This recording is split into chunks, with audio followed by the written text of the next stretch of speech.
Bienvenue.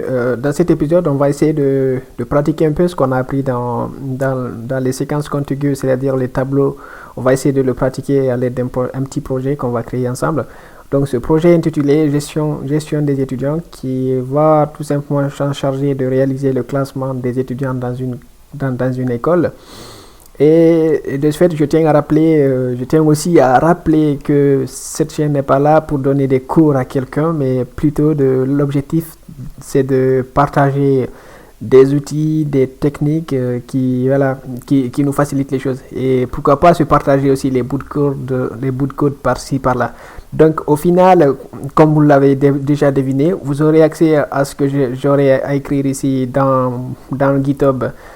Pour tout simplement vous recherchez sur internet, dans GitHub, vous recherchez par exemple, vous tapez GitHub Pabios, vous tombez sur mon profil, je tape GitHub Pabios, là vous tombez sur mon profil, et dans ce profil là, bien évidemment vous verrez beaucoup de trucs, hein, mais bon, ne vous associez pas, c'est des trucs qui sont pas carrément top. Donc là vous recherchez le projet qu'on va faire aujourd'hui, qui va être gestion des étudiants. Vous le recherchez. Et là, actuellement, le projet, il est vide parce qu'on n'a pas écrit encore un bout de code. C'est ce qu'on va essayer de faire ici dans cette vidéo ensemble. Bon, la vidéo risque d'être un peu plus longue parce qu'il nous faudra finir l'outil avant de terminer la vidéo. Mais bon, l'outil n'est pas aussi compliqué, donc la vidéo ne va pas prendre 5 heures, ok? Donc, en gros, on va commencer par lire les spécifications du projet. Bon, en gros, on revient dans ma to-do list ici. Bon, il crée un logiciel qui permet de réaliser le classement par moyenne d'une classe d'étudiants. Donc, vous avez compris, dans notre projet, il nous faudra créer une classe étudiant. Okay? Dans cette classe étudiant, il aura comme caractéristique le nom de l'étudiant, le prénom de l'étudiant, un tableau de notes. Et comme comportement, il va tout simplement initialiser les attributs de l'étudiant. Et ensuite afficher ces données à l'aide d'une méthode affichage pour afficher les données d'un étudiant. Ensuite, on aura calculé la moyenne de l'étudiant donné. Donc après, j'ai créé une classe cursus ici. Cette classe cursus, j'aurais pu l'appeler classe avec le mot classe, hein, qui veut dire voilà, la classe qui se trouve dans l'école, pas le confondre avec le mot clé classe Java. Mais je l'ai appelé cursus pour pas le confondre bien sûr avec le mot clé classe en Java. Donc cette classe là va permettre de créer une classe dans une école. Ok, supposons on dit on appelle par exemple on dit new class, on va créer une classe par exemple la première année avec un nombre d'étudiants et un ensemble d'étudiants précis. Et ensuite dans cette classe là on aura à faire le classement des étudiants qui se trouvent dans cette classe. Et ensuite, pour clore tout ça, il nous faudra bien sûr le fichier main que j'ai appelé ici gestion cursus, qui va tout simplement contenir le main de notre projet. Donc sans plus tarder, on va commencer par créer la classe étudiant. Ok, donc je vais revenir dans mon éditeur de texte ici. Je vais tout simplement créer un fichier étudiant. Je vais tout simplement créer un fichier étudiant.java. Ok, et dans ce fichier là, je vais dire public classe étudiant, ok, vite fait. Et bah super, il fait à ma place, donc je le remercie déjà. Et dans cette classe là, il nous faudra quoi? On a bien compris, hein, il nous faut des attributs, je vais les appeler en private. Là, on va pas s'attarder sur les questions d'encapsulation parce que pour moi, les vidéos sont pas là pour donner des cours. En fait, c'est juste histoire de pratiquer. Pour moi, j'avais les notions de base qu'il faut, j'avais les notions d'encapsulation, j'avais un peu écrit un petit programme en Java une fois. Et là, vous êtes là pour un peu pratiquer. Donc, je vais mettre un private, je vais l'appeler string, et des strings nom, virgule, prénom. Ok. Et ensuite, je vais déclarer, il nous faudra ensuite en private, il nous faudra un tableau de notes, comme on a vu tout à l'heure dans nos spécifications, un tableau de notes. Et ensuite, il nous faudra une variable pour stocker après la moyenne de l'étudiant. Donc, private, que la moyenne c'est réel, donc double, je vais l'appeler moyenne. Oups, je vais l'appeler comme ça, moyenne. Oups, ok, là c'est point virgule, c'est pas point. Oups, donc c'est bon. Donc après, il nous faudra faire quoi? il nous faudra créer le constructeur de la classe objet, de la classe étudiant. Donc il nous faut mettre un public étudiant. Oups, qu'est-ce que je fais ici? Étudiant, ok. Et donc là tout simplement, qu'est-ce qu'on aura à faire? C'est là, on va faire en sorte que lorsqu'on crée un étudiant, voilà, bon, le constructeur il est là pour initialiser nos objets, nos attributs. Donc nos attributs sont là, on va tout simplement initialiser les attributs dans ce constructeur. Donc qu'est-ce qu'on va faire? On va demander à l'utilisateur de saisir, par exemple system.out.println, system.out.print. Je vais dire quoi? Entrer le nom de l'étudiant. Entrer le nom de l'étudiant. Oups, l'étudiant. Ok. Et ça, je vais l'enregistrer dans une variable. Cette variable, je vais l'appeler... non, dans une variable que... dans l'attribut nom. Ok. Donc, pour ce faire, pour demander à l'utilisateur de saisir un truc, il nous faut un scanner déjà. Un scanner SC, je vais l'appeler SC égale à... Oups, égale à new scanner. Scanner, entre parenthèses, je vais dire system.in. Et donc, saisir le nom de l'étudiant, je vais dire tout simplement mon attribut nom va recevoir sc.next.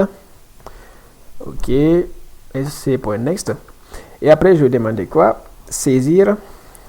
Bon, là, je vais copier ça pour que ça soit un peu rapide. Et là, je vais coller ça. CTRL V. Donc, entrer le prénom de l'étudiant.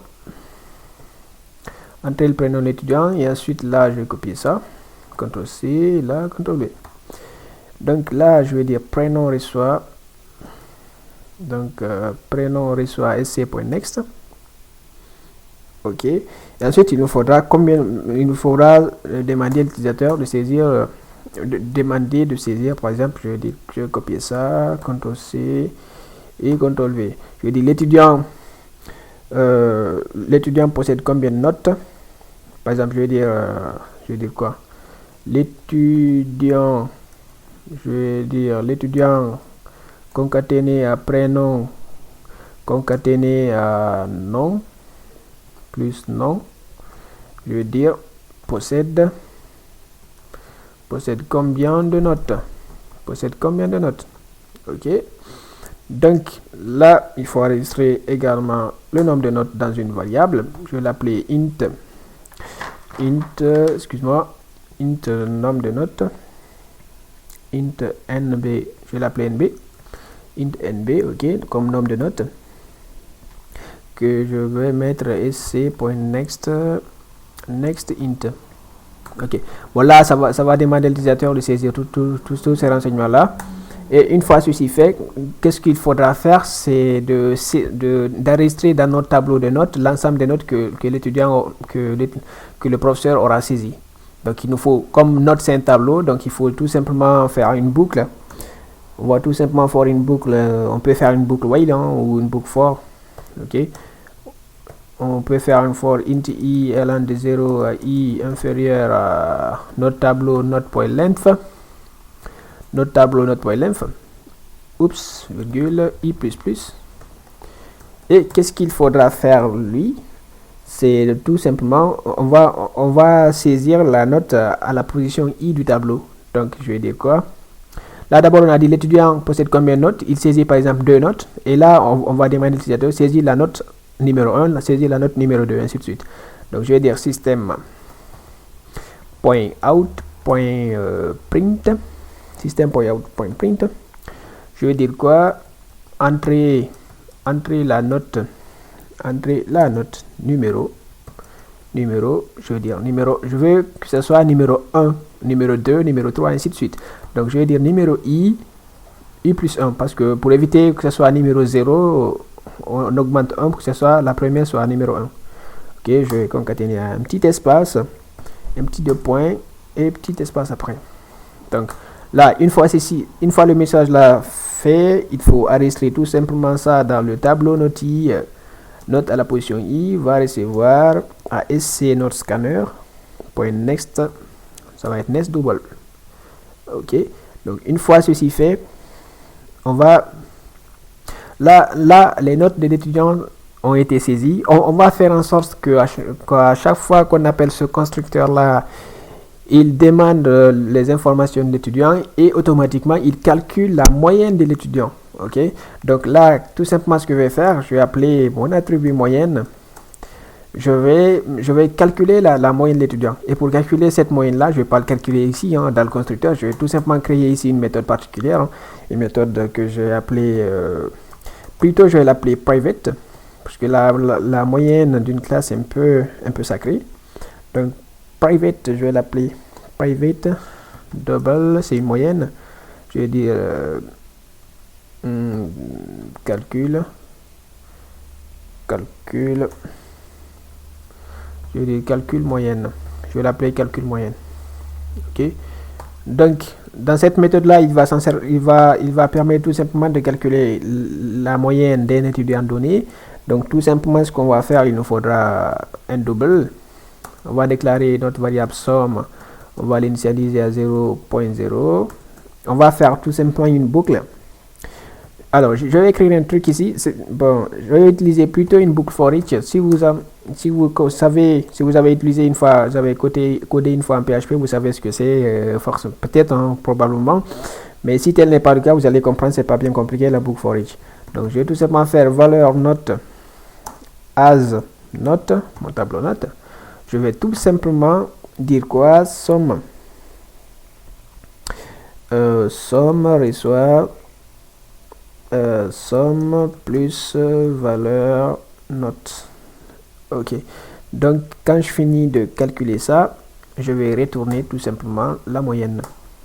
Je vais tout simplement return la moyenne, et la moyenne c'est somme divisé par le nombre de notes. Et le nombre de notes pour le récupérer c'est aussi assez facile. C'est le tableau note.length. Ok, donc là c'est une méthode qui permet de renvoyer la moyenne d'un étudiant donné. Donc dans mon constructeur, je vais tout simplement appeler cette méthode là. Ok, calcul moyenne, c'est ça. Donc là c'est bon. Bon, là jusque là on a compris ce que ça fait. Le constructeur, il initialise les attributs et il fait en sorte d'appuyer sur la touche égale qui calcule la moyenne des notes. Ok, il a enregistré ça dans notre attribut moyenne. Ok, donc après, si on revient dans notre spécification ici, notre programme, il initialise le truc, il affiche les données, il calcule sa moyenne. Donc on va faire la méthode afficher les caractéristiques de la classe étudiante. Donc tout simplement, je vais créer... Bon, pour prendre les bonnes pratiques, on va essayer de commenter ça. De permettre d'afficher les caractéristiques d'un étudiant. Parce que là, il ne faut pas croire qu'il va afficher l'ensemble des étudiants. Il va afficher les caractéristiques d'un seul étudiant. Ok. Donc là, dans cette classe-là, on aura tout simplement créé un public que je vais appeler void, afficher un truc, je vais afficher un étudiant. Ok, je vais afficher un étudiant, tout simplement, je vais faire quoi? Affiche un étudiant. Je vais faire quoi? Système. Il fait quoi? C'est un système tout simplement. System.out.print. System.out.print. Je vais dire quoi? Les notes. D'abord, on va afficher ces notes. Par exemple, on va dire les notes de. Plutôt, on va faire ça. Les notes de espace prénom plus espace nom plus, je vais mettre un petit espace plus, je vais dire son, 2 points, et là on va afficher les notes. Les notes sont enregistrées dans un petit tableau, donc il faut juste faire une petite boucle qui parcourt tout le tableau notes et à chaque fois affiche l'élément courant. Donc c'est aussi facile que ça. Donc on va faire un petit for, on va dire for, encore j'utilise la boucle for each. Bon, pour illustrer ça, je vais juste vous montrer un truc ici pour comprendre ça facilement. Si vous recherchez la boucle for each en Java sur Google, vous allez comprendre. Là, on suppose qu'on a ici public class boucle. Ok, là on crée un tableau de string appelé tstring dans lequel on initialise avec AA, AB, AC, AD et E. Maintenant, si on fait la boucle for each for string s as toString echo system.out.println s. Là, il va afficher l'ensemble des éléments de ce tableau. Donc, c'est aussi facile que ça. Donc, au lieu de créer un int i égale 0 à chaque fois d'incrémenter, la boucle for each nous permet de le faire aussi. Donc, c'est aussi facile que ça. Donc, for each, vous avez bien compris le principe. Donc, je vais dire for each, on va afficher un tableau de double. Donc, ça va être double, tout simplement. Valeur note, je l'ai appelé une fois. Valeur note as note. Ok. Oups. Non, c'est pas plutôt là. Je vais là. Qu'est-ce que je vais faire? Je vais afficher la note. Je vais tout simplement faire un system.out.println. System.out.print. Je vais plutôt afficher sur la même ligne. Donc, ça va être print. Print quoi? Précédé d'un petit espace plus valeur note. Valeur note. Ok. Donc, une fois ceci fait, je voudrais aussi afficher la moyenne de l'étudiant. Donc, je vais juste faire system.out.println. .println, je vais juste faire ici un retour chariot. Oups, println. Juste faire ici un petit retour chariot. Et après, je vais afficher CTRL-C, CTRL-V.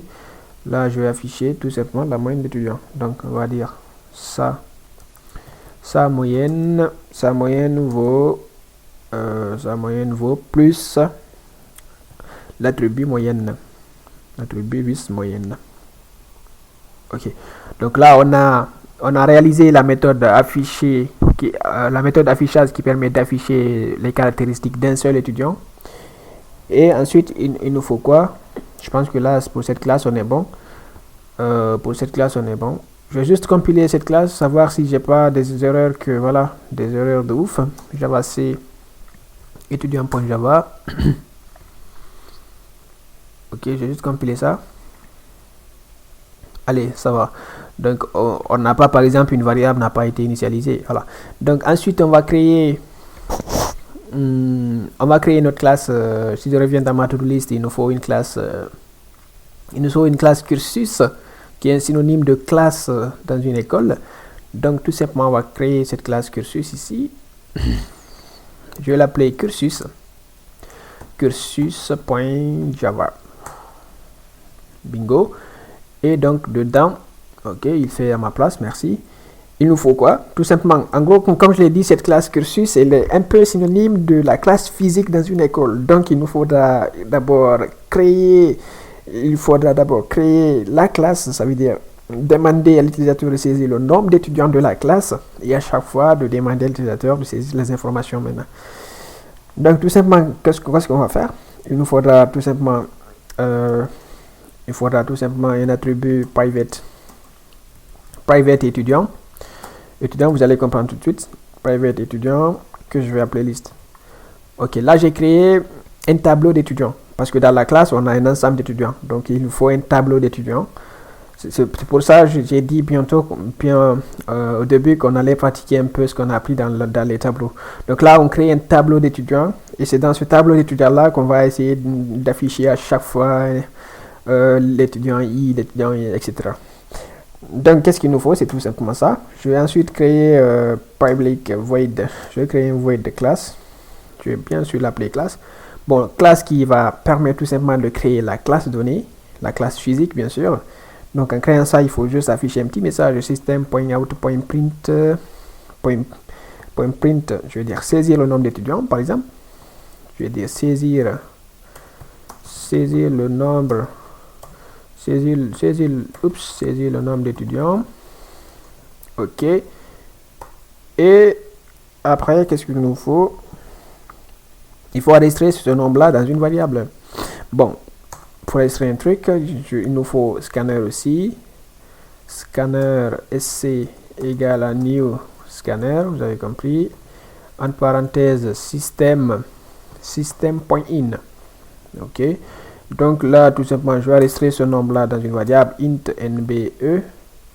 Ok, je vais appeler nb étudiant. Hein. Voilà, pour être un peu explicite. Je vais l'initialiser à sc.nextInt.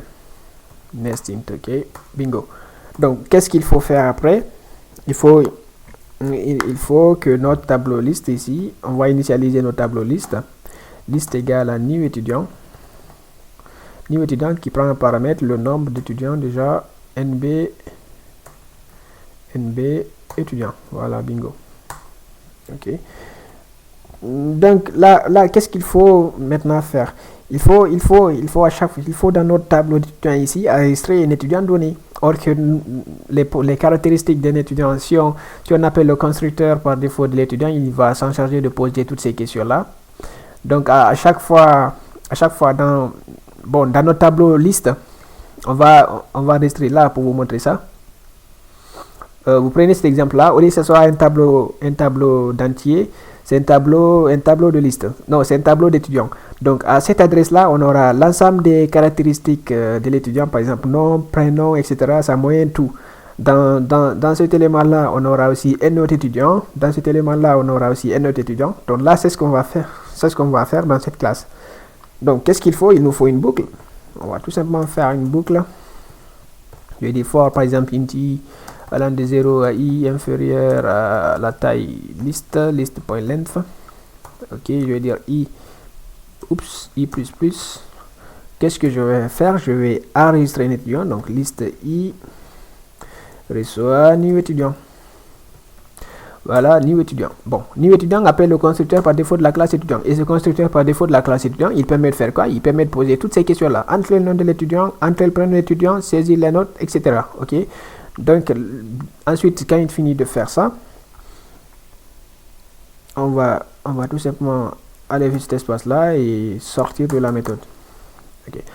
Bon, là, on va essayer de commenter ces classes, ok? Donc, je vais juste tout simplement commenter ces classes-là. Je vais dire permet de créer une classe physique, ok? Une classe, voilà, une classe physique, voilà. Donc, ensuite, quand on finit ça, si on revient dans la spécification, dans notre to-do list ici, il initialise, ça c'est fait. Ensuite, il doit faire l'affichage. Et ensuite, il va faire le classement dans l'ordre croissant des moyennes.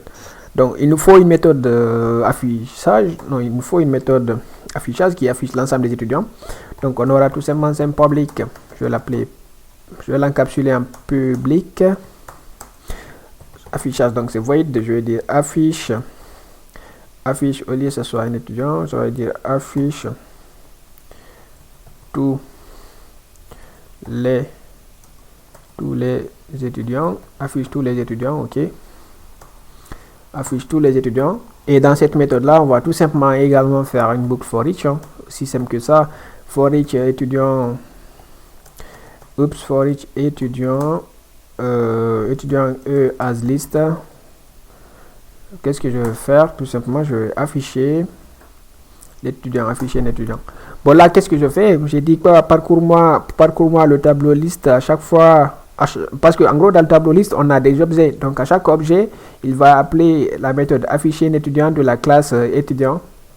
De la classe étudiant ici. Afficher étudiant de la classe étudiant. Et cette méthode afficher étudiant de la classe étudiant, il permet tout simplement d'afficher ce message-là. Ça veut dire les notes de prénom, nom, sont. Voilà, il affiche les notes. Ensuite il affiche la moyenne. Ok. Donc là, cette méthode affichage, il affiche chaque élément de mon tableau. Or que mon tableau, c'est un tableau d'étudiant. Donc à chaque objet, il va récupérer la méthode affiche un étudiant de la classe étudiant et il va exécuter le programme qui est dessus. Ensuite, il nous faut quoi comme revenons ici? Il nous faut trier dans l'ordre croissant les moyennes. Donc tout simplement ce qu'on va faire, on va faire notre algorithme de tri. Bon là je vais privilégier plutôt d'utiliser un tri basique. Quand il y en a plusieurs, vous pouvez utiliser celui que vous voulez. Moi plutôt ici, je vais privilégier d'utiliser la manière suivante. Bon, je vais positionner mon i à 0, mon i ici et mon j ici. À chaque fois, je vais comparer si t de i est supérieur à t de j. Si tel est le cas, je vais échanger les deux valeurs. Donc c'est aussi simple que ça. Donc il nous faut, d'abord je vais spécifier ça. Je vais dire permet. Ok, permet. Bon, c'est pas grave.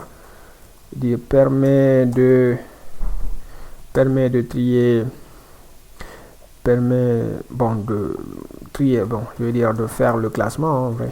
Faire le classement des étudiants, étudiants, ok. Et ensuite, c'est bon. Donc, il nous faut tout simplement un public. Public, c'est un void, hein, en vrai. Void, je vais l'appeler trier. Hein.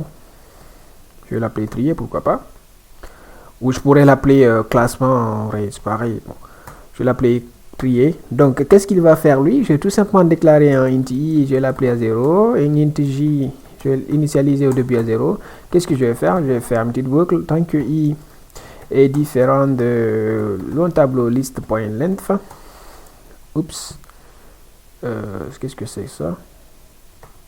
Ok, list.length. List.length. Ok, je vais dire quoi? D'abord, je vais dire ici i++. Bon, je pense qu'il y a un petit souci. Non, c'est bon. Ensuite, je vais dire quoi? Je vais faire j reçoit i+1. i+1, vous avez compris. Hein? Je positionne mon i à la première case, mon j à la case suivante. Et ça va tourner tant qu'on a d'éléments dans notre liste. Donc, tant que j est différent. Tant que j est différent de i.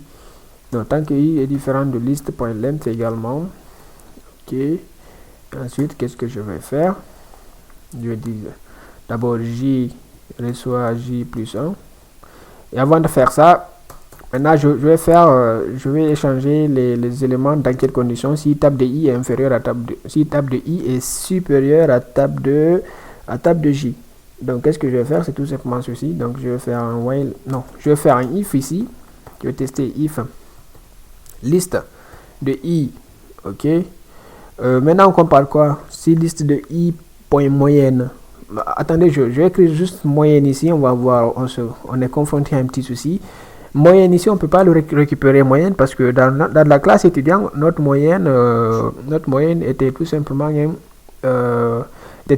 en privé, c'est un attribut privé. Donc ensuite, l'idée la plus simple, serait de faire ce truc-là en public, mais c'est pas recommandé de permettre à tout un chacun d'accéder à notre moyenne facilement. Donc qu'est-ce qu'on va faire? C'est là qu'interviennent les getters tout simplement. Il va permettre de récupérer ce truc-là. Donc je vais faire, je vais dire renvoie la moyenne, d'un étudiant. Renvoie la moyenne d'un étudiant. Tout simplement, je vais dire public, c'est un double, hein, la moyenne c'est réel. Je vais dire get moyenne, ok. Et là, il va faire toi tout simplement et retourne la moyenne, ok. Donc là, c'est tout bon. Je vais revenir dans ma classe cursus ici et ensuite là, au lieu d'appeler moyenne, mais on va appeler plutôt la méthode getMoyenne, ok. Donc liste i.